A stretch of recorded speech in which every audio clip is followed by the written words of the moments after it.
자, 2-1의 일단은 예덕선생전. 박지원 작품인데, 일단 박지원 작가의 특징 자체 좀 이렇게 봐두고 들어가는 게 좋을 것 같아.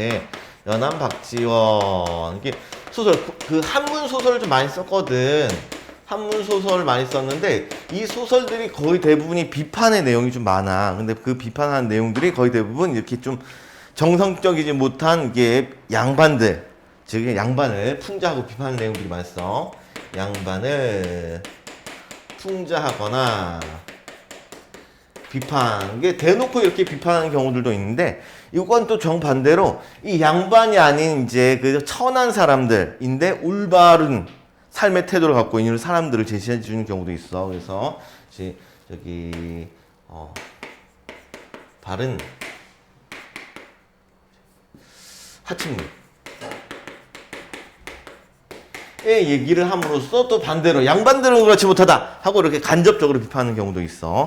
근데 이 예덕선생전 같은 경우에는 이 아래 두 번째 경우에 해당되겠어. 이제 하층민인데 정말 올바르게 살아가는 사람을 통해서 자, 이런 것들을 좀 본받아라, 이런 내용들을 말하고 있는 작품이야. 자, 되었으면 아래 작품 연구 들어가도록 합시다.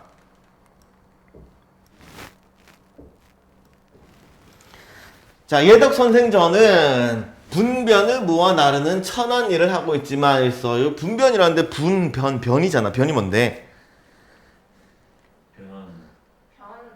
그렇지, 똥. 그렇지, 똥오줌. 그렇죠. 똥 얘기하는 거죠. 그렇죠. 예. 그래서 우리 똥 푸는 일을 얘기해요. 예. 그러니까 예. 이런 것들을 모아 나르는 천한 일. 그래서 이제 예자가 되는 거죠. 더러울 예자예요. 자, 이런 일을 하고는 있어요. 일단 딱 보기에는 되게 천한 사람인 거죠. 자, 그렇지만 본받을 만한 덕을 지닌 엄행수의 삶을 통해 참다운 인간상을 제시하고 있는 한문 단편 소설이다. 이렇게 했어요. 이쪽에 볼 거. 이쪽에서 여기 여기부터 조심해야 돼. 천한 일을 하고 있지만 본받을 만한 덕을 가진 엄행수의 삶을 통해서 참다운 인간상을 제시하고 있다는 특징이 있는 거죠. 자, 그리고 우리 아까 전에 그 한문 소설이라고 그랬죠. 연어 박지원 싸그리 몽땅 한문. 싸그리 몽땅 한문 소설이야. 자, 우리 비천한 신분의 엄행수와 사기라고 하는 스승을 이해하지 못한 제자 자목의 모습에서 당대 사람들의 가치관을 엿볼 수 있다라고 했어. 자, 그러면 우리 스승님 같은 경우에는 비록 엄행수가 신분이 천하지만 그 사람과 사귀려고 한다는 얘기죠. 그렇죠? 그러면 스승은 신분의 차별하던 거 이런 것들 있어 없어? 없는 거죠. 그렇죠? 그런 걸 차별하지 않아. 하지만 제자 자목은 무엇을 중시 여기는 거야? 신분, 그렇죠. 외양 이런 것들을 중시 여긴다는 것을 알 수 있겠죠. 자, 이런 모습에 더 사람들의 가치관을 알 수가 있고요. 다음에 이를 비판적으로 바라보는 작가의 시선은 바람직한 교우의 의미, 그 다음에 삶의 모습에 대해 고민해보게 한다. 즉 바람직한 교우의 의미라는 건 교우 관계 얘기하는 거예요. 그 교우잖아. 친구를 사귈 때. 그래서 바람직한 친구 사귐이라는 것은 신분에 얽매이면 된다, 안 된다? 안 된다는 거죠. 그렇죠. 덕으로서 사귀라. 이런 내용이 되겠어. 자, 박지원 작가는 뭐 워낙 유명한 사람이라서 한번 읽고 넘어가는 게 좋을 것 같아. 연어 박지원. 조선 후기 문장가이자 실학자에 해당돼요. 거의 대부분 글들이 그의 실학사상에 녹아있는 그런 작품에 해당돼. 자, 호는 연암이고 박제가 홍대용 등과 함께 청나라의 우수한 점을 배워야 한다며 북학을 주장했다. 북쪽 청나라를 배우자는 얘기죠. 자, 상공업을 중시하였고요. 사실적인 무체를 사용하는 등 사상과 문학 분야에서도 개혁적인 입장을 취했다. 저서엔 열하일기, 연암집 이런 것들이 있는데 이쪽에 아주 유명한 작품들이 많이 실려 있어요. 자, 내려서 갈래 개관 들어갑시다.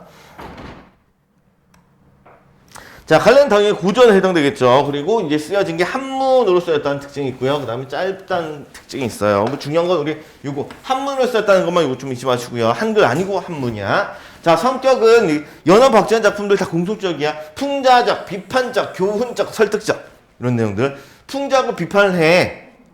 그래서 그러지 말아라 하면서 가르침을 주려 했죠. 그렇죠? 교훈을 주고 교훈을 한다는 것은 당연히 설득적 성격이 있는 거죠. 자, 주제는 바람직한 벗사김의 의미와 참다운 인간상, 즉 바람직한 교우 관계의 의미, 그리고 참다운 인간이 무엇이냐 이런 내용들 다루고 있고요. 자, 그리고 이런 얘기를 하면서 궁극적으로는 또 간접적으로는 누구를 비판하고 있다? 양반 비판, 모든 작품의 공통적인 숨겨진 주제야. 그래서 양반의 허용, 허위의식에 대한 비판이 함께 담겨 있는 거야, 무조건. 자, 특징 들어가서요. 예, 요거 첫 번째 특징. 문답 형식으로 이루어졌고요. 다음에 대화 형식으로 이루어져 있어요. 서로 대화를 주고받는 형식.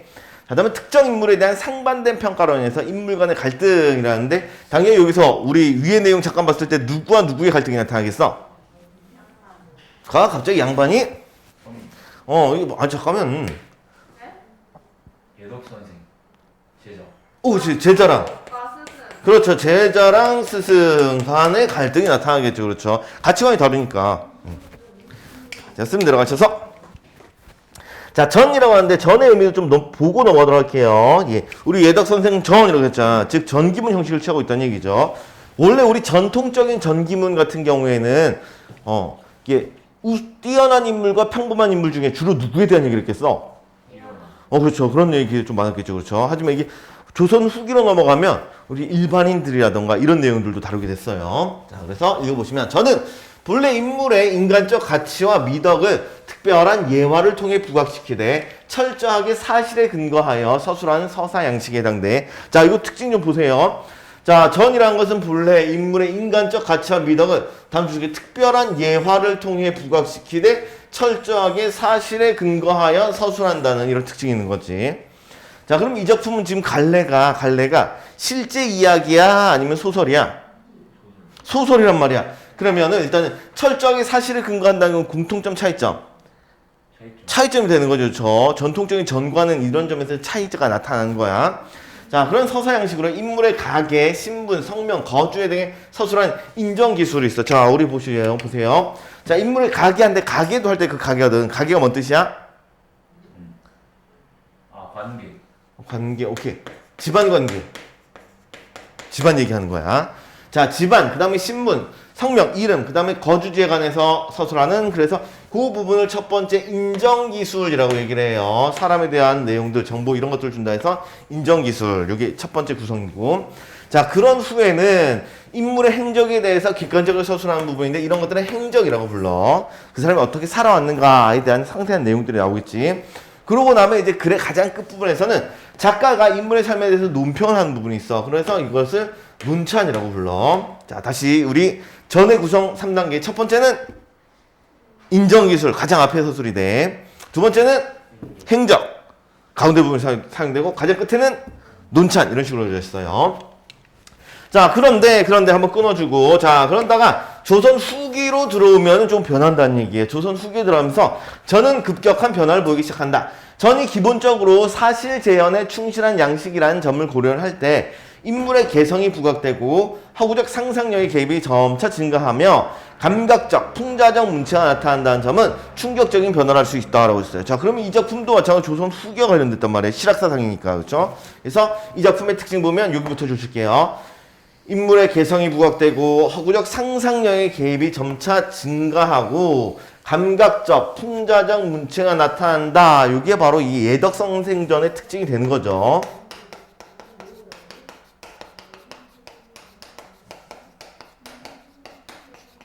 그래서 이런 내용들은 좀 기억해 두는 게 좋겠어. 자, 됐으면 넘어갑시다. 본문 들어갈게요. 자, 제목이 예덕인데 예자는 아까 더럽다는 뜻이었죠. 똥 푸고 이런 것들. 예, 더러운 거고요.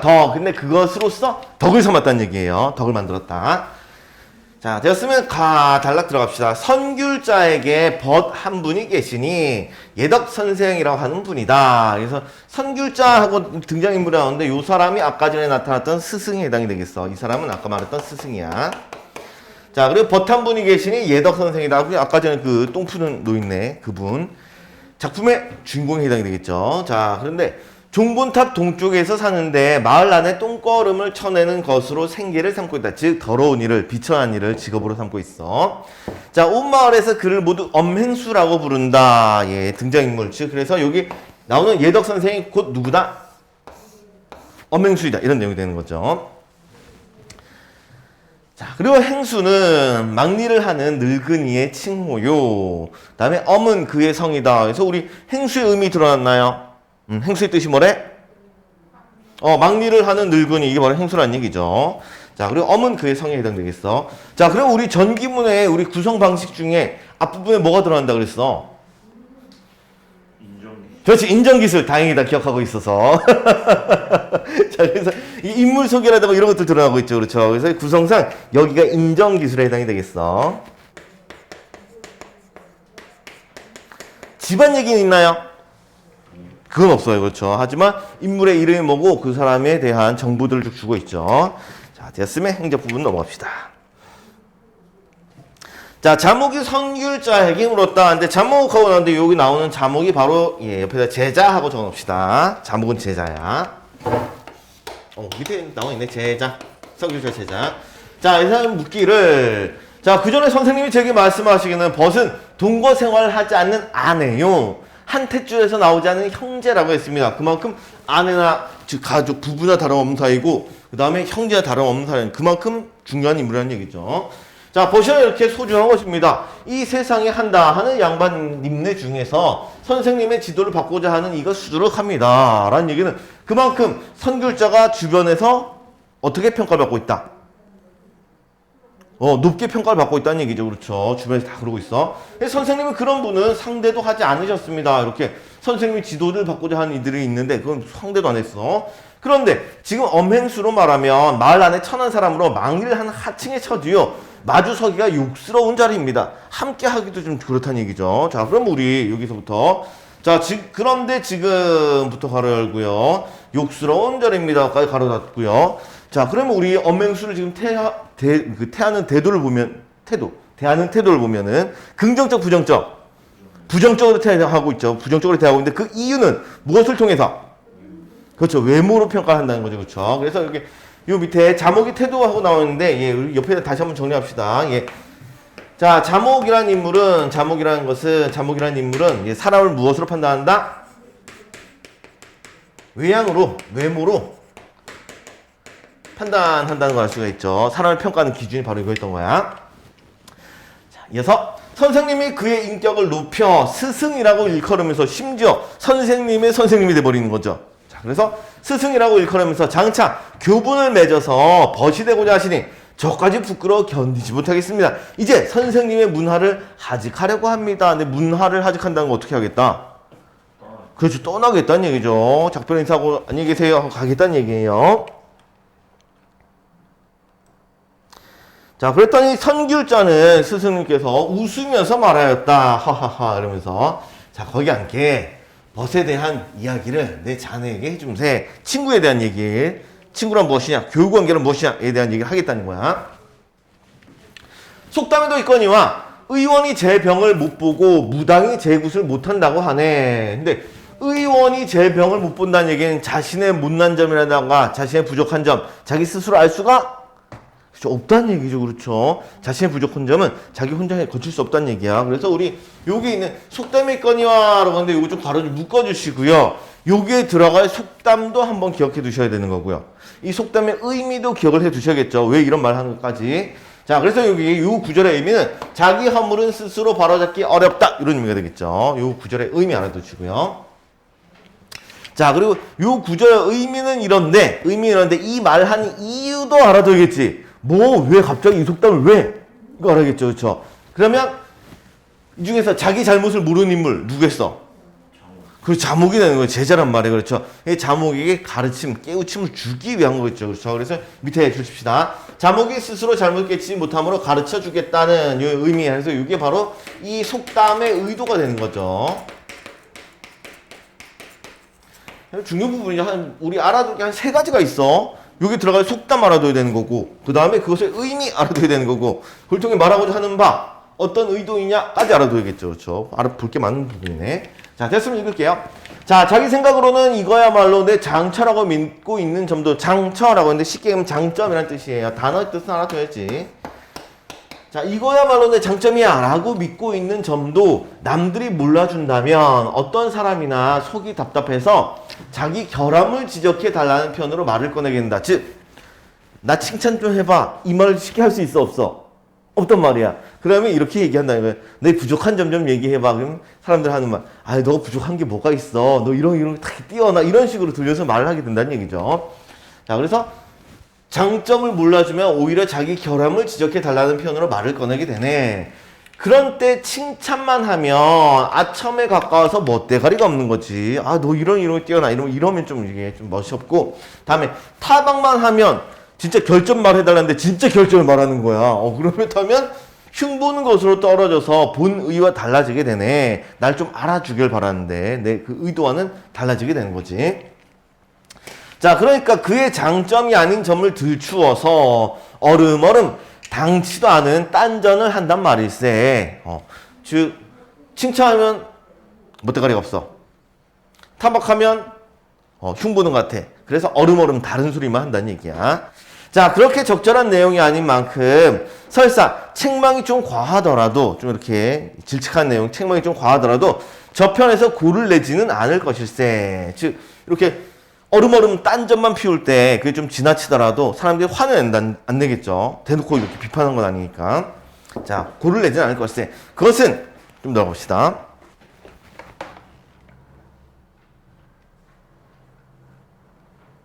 자, 그것은 그가 꺼리는 바가 아니기 때문이지 진짜 싫어하는 바는 아니란 얘기야. 얼음얼음한 말들이. 자, 그러다가 이렇게 하다가 숨겨놓은 물건을 알아맞히는 듯 슬그머니 그가 장차라고 믿고 있는 점을, 그 점을 언급한다고, 그 사람의 장점을 슬그머니 너 요거 잘하잖아 하고 이렇게 얘기한 거예요. 자, 그런다면 마치 가려운 데다 긁어준 듯이 속마음으로 감격할 것일세. 아, 제가 내 진짜 장점을 알고 있구나. 알아주는 친구가 이렇게 좋아한다는 얘기예요. 그래서 가려운 데를 긁는데도 묘리가 있네. 묘리라는 데 이치가 있다는 얘기예요. 묘한 이치가 있네. 그래요. 등에 손을 댈 때에는 겨드랑이에 가까이 가지 말고 등을 긁어주려는데 가려운 데 이렇게 또 간지럽히면 안 되겠죠. 자, 그러면 가지 말고 가슴을 만질 때에는 목을 건드리지 말아야 하네. 자, 닿지 말아야 할 곳들이 있는 거야. 자, 칭찬 같지 않게 칭찬이 되면, 자, 그렇다면 왈칵 손목을 잡으면서 자기를 알아준다고 할 것일세 라고 했어. 자, 그러면 삥 둘러가지고 상대방이 원하는 점을 살포시 막 이렇게 얘기를 했어. 지금 여기에 대한 얘기를 한 거야. 사람들에게 칭찬 얘기할 때. 자, 그래서 이렇게 했는데, 그래, 이렇게 벗을 사귀면 좋겠는가? 라고 물어봤는데, 진짜 이렇게 사귀는 게 좋다는 얘기야, 안 좋다는 얘기야? 그렇지, 안 좋다는 말을 하고자 하는 거겠지, 그렇죠? 예. 그랬더니, 자목이 손으로 귀를 가리고 내빼면서 말하게, 아, 이거 선생님이 제게다가 장사치나 한 일이나 하인놈이 하는 버릇을 가르치고 계십니다! 라고 말하는 거지. 그러면 자목도 이런 사귐은 좋은 사귐이다, 안 좋은 사귐이다? 안 좋은 사귐을 알고 있는 거야. 상대방이 가려는 것을 살짝살짝 긁어주는 이런 사귐, 이것은 좋은 게 아니다 라고 대놓고 자목도 알고 있어. 자, 그리고 우리 여기 보니까 그럼 장사치가 하는 일이나 하인놈이 하는 버릇이라는 것은 이런 사귐이라는 얘기지. 상대방이 필요한 것만 언급해 주는 거야. 자, 그래서 우리 여기서 한 두 가지 내용 좀 보고 봅시다. 여기 줄이 쳐져 있는데 하인놈 한 버릇 좀 묶어 주시고요. 자, 그래서 요것이 하는 것은 요것은 첫 번째 남들에게 아첨하는 태도 관련된 표현들이겠죠. 상대방의 좋은 점을 살짝살짝 이렇게 말하는 아첨. 다음 두 번째, 이걸 통해 또 알 수 있는 거, 장사치라는 것은 장사하는 분들을 높이는 거야, 낮추는 거야? 낮추는 거죠, 그렇죠. 예, 이런 표현이 있고, 그 다음 하인놈에서 하인도 아니고 하인놈이라고, 그렇죠? 자신보다 낮은 신분을 무시한다는 것을 알 수 있어.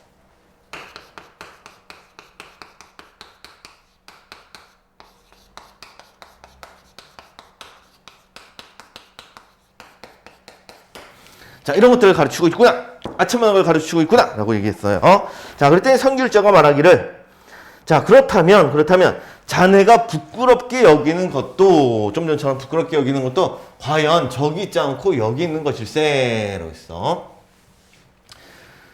자, 대체로 대부분 장사치의 벗은 이 속으로 사귀고 해서, 각각 검색을 줄만 쳐놓을게요. 장사치들은 벗을 무엇으로 사귄대요? 이 속으로, 이익으로 사귄다는 얘기죠. 이익이 돼야지 친구가 된다는 얘기고요. 다음에 체면을 차린 양반님네들은 벗은 아첨으로 사귀네 라고 했어요. 양반들은 아첨으로 서로 이렇게 긁어주면서 사귀네. 본래부터 아무리 친한 사이라도 3번 달라고 해서 멀어지지 않을 사람이 없고, 근데 뭔가 내가 원하는 게 있어. 좀 줘봐 또 줘봐 이러면은 저 왜 자꾸 달라고 해 하면서 멀어진다는 얘기죠. 자, 그럴 사람이 없고, 아무리 원수를 여기는 사람이라도 3번 주어서 친해지지 않을 사람이 없단 말일세. 즉 그 사람에게 좋은 거 한 3번 주면은 이게 나한테 호감이 있구나, 친해진다는 얘기죠.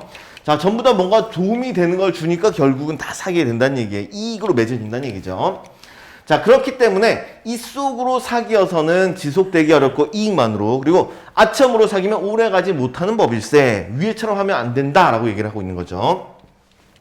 자, 만약 깊숙하게 사귀자면 깊이 진정한 사귐에 해당되는 거죠. 그러자면 체면 같은 것은 볼 것이 없고 진실하게 사귀자면 특별히 죽자 사자 할 것도 없네. 오직 마음으로 벗을 사귀고 인격으로 벗을 찾아야만 도덕과 의리의 벗이 되네 라고 했어요. 그럼 진정한 벗이라는 건 바로 이렇게 사귀는 거겠죠. 자, 벗을 사귀는 도리예요. 다시 보세요. 자, 깊숙하게 사귀면 체면 신경 쓸 필요가 있다 없다? 없다. 이거 불필요한 거예요. 다음에 진실하게 사귀면 특별히 죽자 사자 할 것도 없고 오직 마음으로 벗을 사귀어야 하는 것이고, 다음에 인격으로 벗을 사귀라. 이게 바로 이제 교우의 방법이 되는 거지. 친구를 사귀는 교우의 도리 혹은 방법 이렇게 되는 거죠.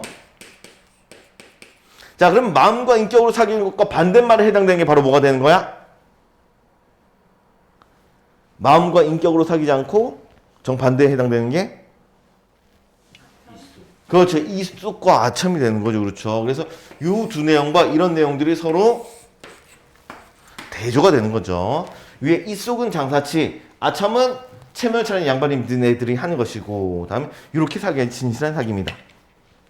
여기까지 되었다면 첫 번째 그 기억 부분에 있는 거, 요 말의 의미도 파악이 가능할 것 같아. 위로 다시 올라갈게요. 자, 그렇다면 자네가 부끄럽게 여기는 것도 과연 저기에 있지 않고 여기에 있는 것일세 라는 것은 자네에게 부끄럽게 여기고 있는데 너 역시 무엇으로 사귀고 있다는 얘기야?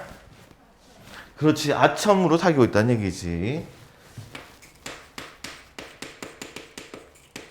주변 외양 이런 것들 신경 쓰면서 너도 그러고 있다는 얘기예요. 자, 됐으면 마지막 내려갈게요. 자, 이렇게 사귀는 것은 1000년 전의 옛사람도 아득히 떨어져 있는 것이 아니요. 즉 마음으로 사귀는 거니까. 멀 떨어져 있는 것이 아니요. 만리의 거리도 먼 것이 아닐세. 멀리 있더라도 이런 것들은 마음으로 사귀는 건 가능하겠죠. 자, 끝달랑 내려갑시다. 자, 저 엄행수란 분이 언제 나와 알고 지내자고 한 것일까마는, 엄행수는 나한테 친하게 지내자고 한 말이 있다 없다? 그런 적도 없어요. 그렇죠? 성교육자한테 그런 말 한 적도 없고, 그죠? 내가 늘 그분을 찬양하고 싶어서 견디지 못하네. 내가 예찬을 하는 거죠. 그가 밥을 자실 때도, 자신다는 게 뭐 뜻이야? 밥을 먹을 때도, 드실 때도 꿀떡꿀떡 드시고, 걸어 다닐 때는 어청어청 걸어 다니고, 잠을 잘 때는 컬컬, 웃음을 지을 때는 허허허, 가만히 앉았을 때 멍하니 등신과 같이 보이네. 되게 어떤 삶을 살고 있어? 그냥 소탈하고 소박한 거죠. 소탈하고 소박해요. 위양이 신경을 써 안 써? 전혀 안 쓰고 있어요. 자, 흙으로 쌓고 지프로 덮은 데다가 구멍을 뚫어 놓고서는 새우처럼 등을 구부리고 들어가서 개처럼 주둥이를 틀어박고 자네. 자, 3. 역시 어떤 삶을 살고 있어? 그렇지, 욕심 없는 소박한 삶을 살고 있는 거죠. 이것도 소박한 삶과 연관이 있겠죠.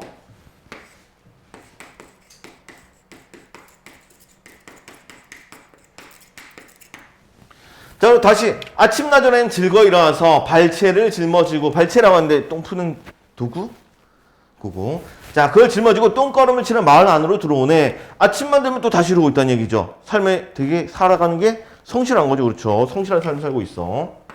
부지런해요. 자, 그리고 9월에 들어서면 9월달 되면 이제 가을이죠. 서리가 내리기 시작해. 자, 서리가 내리고 10월로 잡아들면 살얼음이 잡히네, 그려.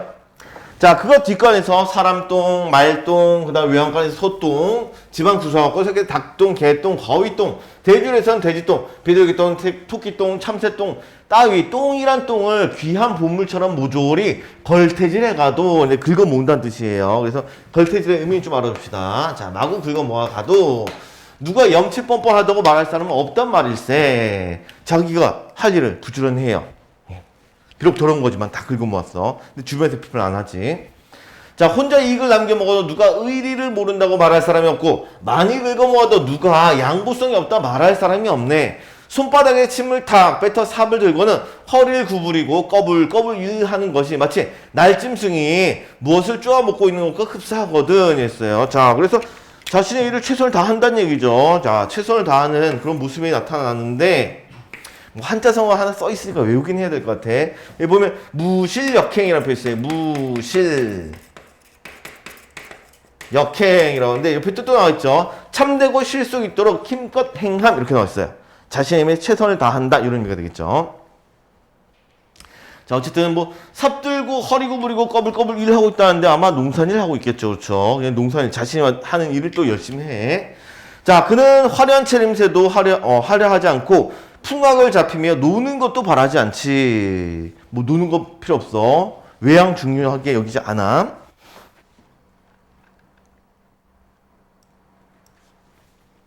자, 돈이 많아지고 지위가 높아지는 일을 누가 원하지 않을까만이라는 것을 원한다, 원하지 않는다. 다시 누가 원하지 않겠냐? 응. 그 누구나 원한다는 얘기죠. 돈 많아지는 거, 지위가 높아지는 거 다 누구나 원하지만 원한다고 해서 얻어질 것이 아니기 때문에 애초부터 부러워하지 않는다는 말일세라는 얘기야. 즉 이런 것들은 원래부터 내 것이 아니다라고 자신의 처지에 만족을 하는 거죠. 그렇죠? 자신의 처지라든가 가난에 만족할 때 쓰는 한자성어 유명한 게 두 가지가 있죠. 소박한 삶의 태도를 나타내는 거. 여기 적혀 있을 거야. 여기 안분지족화 나왔지. 안분지족. 분수에 만족한다는 뜻이죠. 그 다음에 가난에 만족할 때 또 뭐라고 해?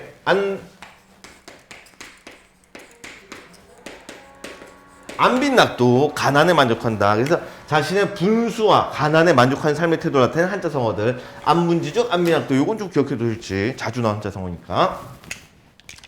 자, 그리고 또 찬양을 한다고 해서 더 영예로운 것도 없으며 헐뜯는다고 해서 더 욕될 것이 없네 그려. 엄행순 이런 사람이야. 자, 왕십리의 무, 살고지의 순무, 석규의 가지, 왜라는데 왜는 오이의 줄임말. 다음에 참외, 소박, 연익의 고추, 마늘, 부추, 파, 염교, 청파의 미나리, 이태원의 저기 또 화가 날라 그러네. 이태원.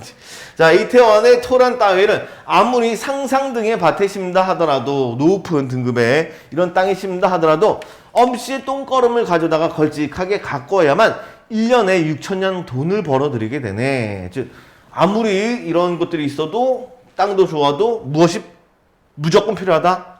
그렇죠. 똥거름이 필요하다는 얘기예요. 걸음이 꼭 필요해요. 자, 그런데 그는 아침에 밥 한 그릇을 먹고 난 다음 기운이 든든해졌다가 해가 저녁 때가 되고서야 또다시 한 그릇을 먹네. 하루에 몇 끼 먹는 거야? 두 끼밖에 안 먹는 거죠. 그렇죠. 예. 먹을 것에 욕심을 내, 안 내? 안 내는 거예요. 자, 그리고 누가 고기를 좀 먹으라고 권하면 고기 반찬이나 혹은 나무 반찬이나 목구멍 아래로 내려가서 배부르기는 마찬가지인데 입맛에 당기는 것을 찾아 먹어서 뭘 하겠냐라고 하네. 자, 그러면 음식 역시 어떤 음식을 먹는다? 그렇죠. 소박한 음식을 먹는 거죠. 소박한 음식만 먹어요. 그래서 이 소박한 음식과 관련된 한자성어도 있는데 쉬운 거 한 가지만 좀 알아둡시다.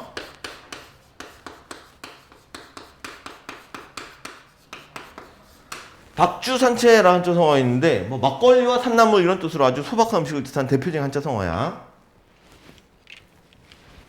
자, 먹을 것에서 욕심 안 내고 또 의복을 차려입으라고 권하면 넓은 소매에 휘두르기엔 익숙지도 못하거니와 새 옷을 입고서는 짐을 지고 다닐 수 없다고 대답하네. 그럼 새 옷을 입으면은 똥그럼 지기가 힘들다는 얘기지. 그럼 나는 어떤 옷이 좋다? 그렇지. 낡고 편한 옷이 좋다는 얘기죠. 그렇죠. 그래서 우리 이 구절을 통해서 또 알 수 있는 거, 삶의 태도 되게 실용적인 걸 추구한다고 할 수 있죠. 실학사성과 연관이 있는 거죠. 실제 도움이 되는 내용들. 자, 다음 차달라. 자, 해가 바뀌어 설이 되면 이른 아침에 처음으로 갓을 쓰는 거야. 우도도 입고 띠도 띠고 신도 새로 신고 동네 이웃간을 두루 돌아다니며 새 인사를 하는 거야. 자, 그렇지만 위에 보니까 위에서는 의복 원래 평소에 갖춰 입었어? 안 갖춰 입었어? 안 갖춰 입었단 말이야. 하지만 이런 날들은 그래도 입는다 안 입는다? 입고 있는 거예요. 그렇죠. 그래서 그래도 무엇은 갖춘다? 예의는 갖추는 거죠. 그렇죠. 그래서 예의는 잘 갖추고 있는 거야. 예의 범절을 아는 분인 거지.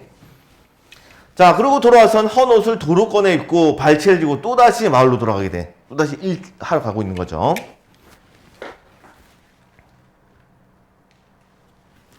자, 엄행수와 같은 분은 더러운 막밀로 높은 덕을 가리고서 세상을 크게 숨어 사는 분은 아닌가라고 있어요. 자, 그리고 우리 이쪽에서 볼 거. 자, 이런 분은 더러운 막밀로 높은 덕을 가리고 자신의 덕을 가리고 있지. 그리고 세상을 크게 숨어진다고 표현했거든. 이거 줄칩시다. 높은 덩을 가리고서 세상을 크게 숨어 사는 분까지 줄치고 이렇게 자신을 숨기고 지내는 선비들을 보면 뭐라 해? 은사라는 표현을 써. 숨어 지내는 선비다 이런 의미가 되겠어. 그래서 엄행수를 은사에 빗대서 표현하고 있는 거죠.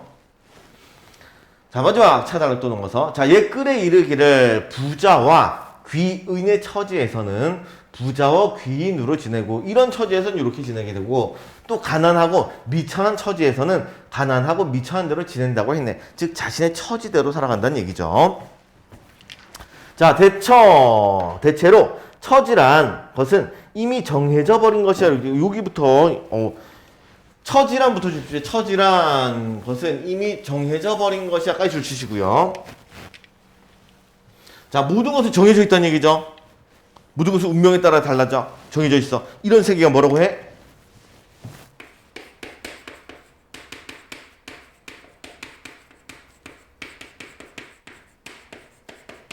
운명론적 사고관이라는 말 써. 모든 게 운명에 따라 결정되어 있다는 얘기야. 다 정해져 있어.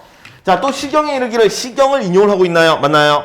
그렇죠. 글을 인용하고 있어. 시경에 이르게 했으니 이것은 인용의 방법도 사용됐고. 자, 이렇게 아침 저녁 공부를 같이 보는데도 국적인 사물을 같이 보는데도 분복이 저마다 다르다고 했네. 분복이라는데 분 나누어져 있는 복 이런 뜻이야. 즉 타고난 복이라는 뜻이 되는 거죠. 그래서 분복이라는 단어 좀 알아두시고요. 타고난 복을 뜻하는데 자, 그럼 시경에 말해서도 똑같은 일을 하더라도 복이 다 다르다는 얘기는 이 복이 또 정해져 있다는 얘기죠. 이것도 어떤 가치관, 어떤 사고관이 드러나? 그렇지. 이것도 운명론이죠. 그렇죠. 다 정해져 있는 거야. 자, 분복은 타고난다는 말이지. 모든 사람이 이 세상에 태어날 때 각기 정해진 분복이 있는 것이니 제 분복을 가지고 대체 누구를 원망하겠는가? 이미 정해져 있는 건데. 자, 새우젓을 먹게 되니 다갈치기가 생각이 나. 그리고 배옷을 입게 되면 무시옷이 부럽게 되는 것일세 라고 하는데 이 부분은 가로 좀 묶어주고 이와 연관된 그 속담을 좀 기억해줘야 돼. 자, 우리 새우젓 먹게 되니까 더 좋은 거 이거 하다 보니 더 좋은 게 자꾸 생긴다는 얘기죠. 즉 사람 욕심은 끝이 없다. 이와 연관된 속담. 여기 말 타면 경마 잡히고 싶다는 표현이 있어. 말 타면 경마까지 하고 싶다는 얘기죠. 욕심이 끝이 없다는 뜻이야. 그래서 끝없는 욕심과 관련된 속담 요거는 꼭 좀 외워두시고 말 타면 경마 잡히고 싶다라는 속담 기억해 줍시다. 자, 우리 천하가 여기서부터 어지러워지고 여기서부터라는 건 욕심에서부터가 되는 거죠. 이 욕심에서부터 어지러워지고 백성들이 와 하고 들고 와서 반일항이 묵어 자빠지네. 사람들이 일을 안 하겠다는 거지. 반란이 이렇게 되고. 자, 그다음에 진승, 오광, 항정의 무리가 그래 농사일이나 하는 데만 만족하고 말 사람들이었는가라고 하는데 전부 다 이 사람들은 이제 반란을 일으켰던 사람들, 뭔가 큰 뜻을 갖던 사람들이에요.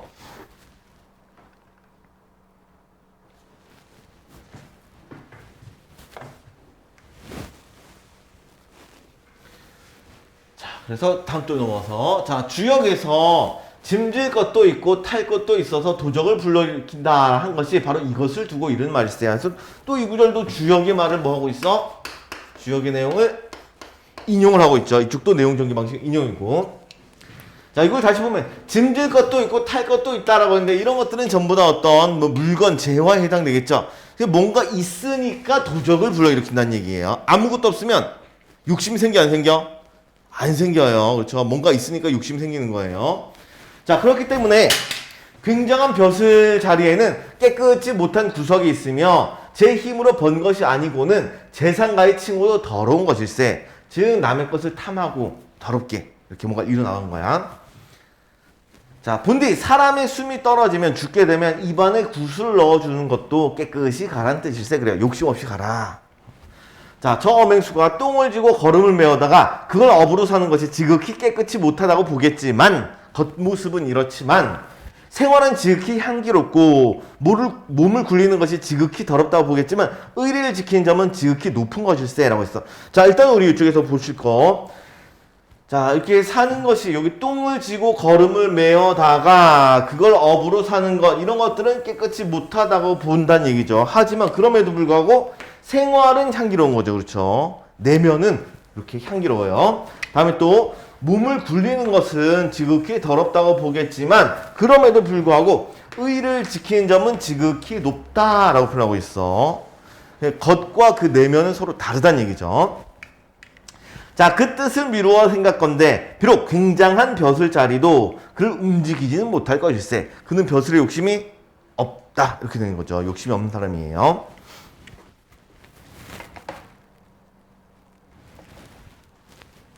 자, 이런다면 깨끗한 가운데도 깨끗이 못한 것이 있고 더러운 가운데도 더럽지 않은 것이 있단 말세 라고 했어요. 자, 우리 이쪽에서 조금 볼 거.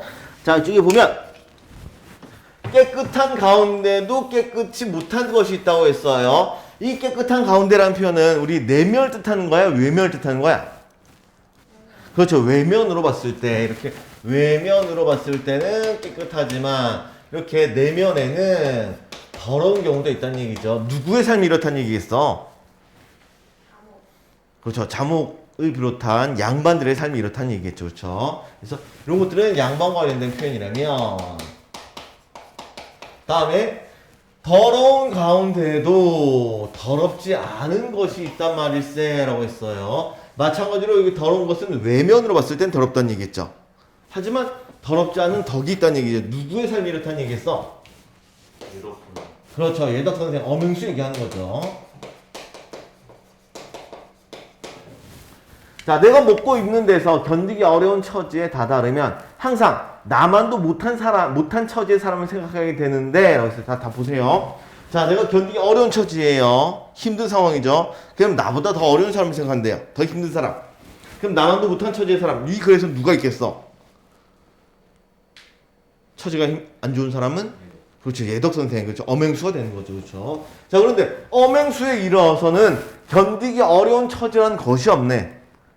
아주 힘든 처지 있고, 진심으로 애초부터 도둑질할 마음이 없기로 말하면 엄행수 같은 분이 없다고 생각하네. 도둑질에 대한 욕심도 없어. 자, 이 마음을 더 키워나간다면 성인도 될 수 있을 것이네. 누가? 그렇죠. 엄행수 같은 분은 성인도 될 수 있다는 얘기죠. 가장 높은 경지에 이른 사람까지 될 수 있어. 그래서 이 부분은 엄행수를 아주 대놓고 예찬하는 부분에 해당되겠죠. 자, 대체로 선비가 좀 궁하다고 해서 궁기를 떨어도, 궁기 하면 궁한 기세, 궁색한 거. 자, 이런 것들 떨어도 수치스러운 노릇이요. 양반이 이렇게 그러면 수치스럽고, 출세한 다음에 제 몸만 받들게 급급해도 수치스러운 노릇일세. 자, 아마 엄행수를 보기에 부끄럽지 않을 사람은 거의 드물 것일세. 그럼 모든 양반들이 다 엄행수보다 잘났다 못났다. 못났다. 그렇죠. 그럼 이 부분에서는 양반들을 뭐 하고 있어요? 그렇죠. 양반을 비판하고 있는 구조에 해당되죠.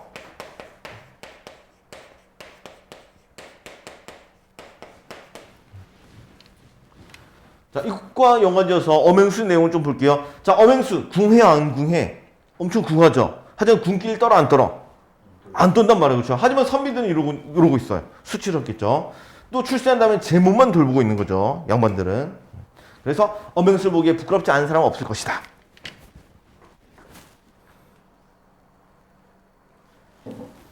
자, 그렇기 때문에 나는 엄행수를 선생으로 모시려고 하고 있단 말일세. 어떻게 감히 벗으로 사귀겠다 할 것인가? 참 벗으로라도 보를 수가 있다 없다?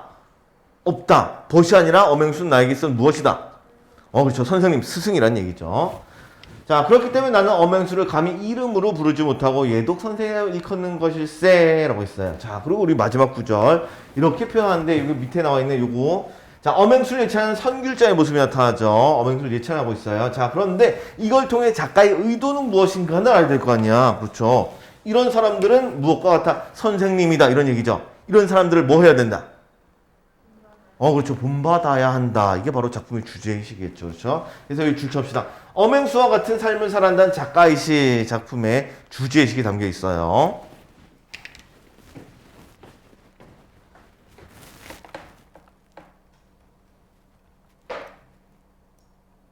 자, 2의 1번. 두 인물이 엄행수를 어떻게 평가하는지 봅시다. 자, 자목과 그 다음에 선귤자의 내용 좀 볼게요. 자, 자목은 천한 일을 하는 비천한 신분의 사람이므로 친하게 될 수 없다 라고 얘기를 했고요. 다음에 선귤자는 쓸데없는 체면을 차리거나 가식적이지 않고 자신의 직분에 충실하며 성실하며 살아가는 사람이므로 너희 친구로 사귈 수 있고 그 다음에 본받고 싶은 면이 있다고 있어요.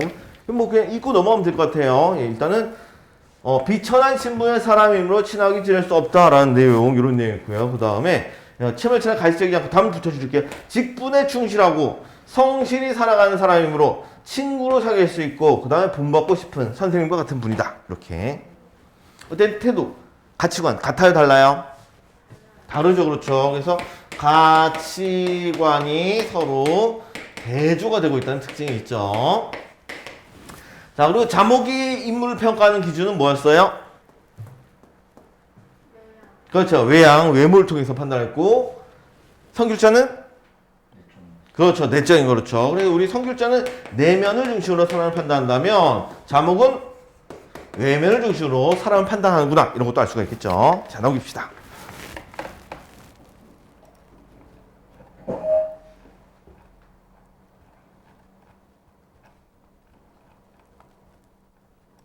자, 성길자 이야기를 바탕으로 작가가 비판하고자 하는 당시 사회의 모습. 보면은 이제 예덕 선생님의 정반대되는 모습을 비판했겠죠. 그렇죠? 예. 자, 그래서 줄 맞추고 넘어가도록 합시다. 자, 선귤자의 이야기 속에서 엄행수는 자신의 분수에 맞게 생활하고 남의 것을 탐하지 않으며 성실하게 살아간 인물이다. 이러한 태도는 당대 양반들의 삶과는 대조적이고요. 자, 작가는 엄행수의 태도를 칭송하는 선귤자를 통해서 벗을 사귄 데 있어 신의를 지키보다 아첨을 일삼고, 더 붙여줄게. 이렇게 아첨을 일삼고, 그 다음에 성실하게 일하기보다는, 이거 주십시다. 어수아참 등의 체면을 차리는 것에 더 신경을 쓰며 분수에 만족하지 못하고, 다음 또 줍시다. 더 많은 것을 얻으려 욕심을 부리는 세태, 이런 것들을 비판하려고 할 거예요. 자, 내용 다시 한번 봅시다. 첫 번째, 아첨을 일삼는 모습. 두 번째, 체면을 차리는 모습. 세 번째, 욕심을 부리는 모습, 이런 것들을 비판하고자 한다. 이게 바로 작가가 비판하고자 하는 사회의 모습이 되겠죠. 엄행수는 이것과 정반대였고,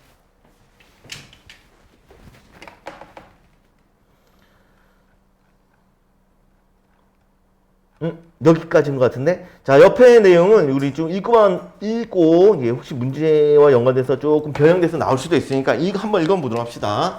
자, 성길자의 발언 가운데 공감하는 부분, 그냥 비판하고 싶은 부분을 찾아보고 모두원들의 까닭을 말해보자 라고 했는데, 자, 좀 내려갈게요. 유의사항, 한 부분을 고르고 왜 그 부분을 골랐는지 이야기해라. 모두만의 말을 경청하고 내용을 간단히 적어라. 그 다음에 공감하지 않으면 이렇게 표시 좀 해봐라.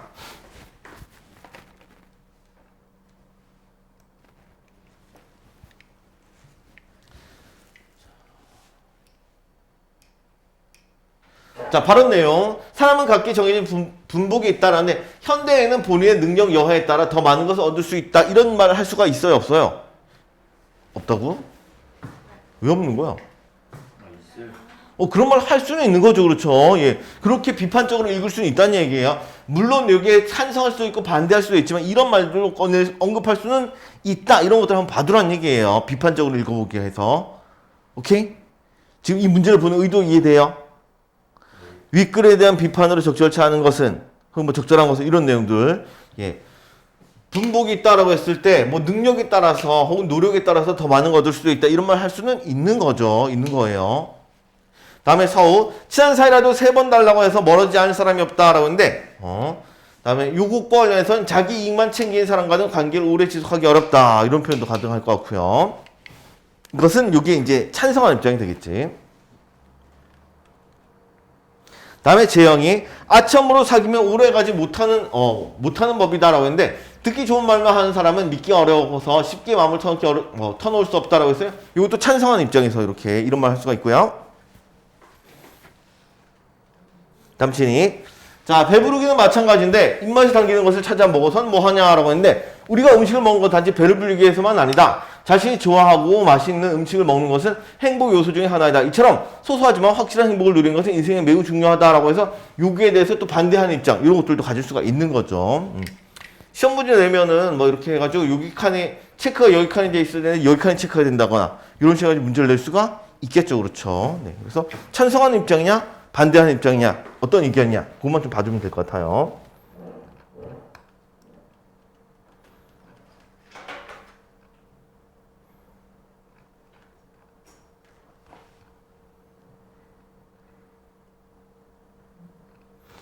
자, 됐습니다. 예, 글은 여기까지.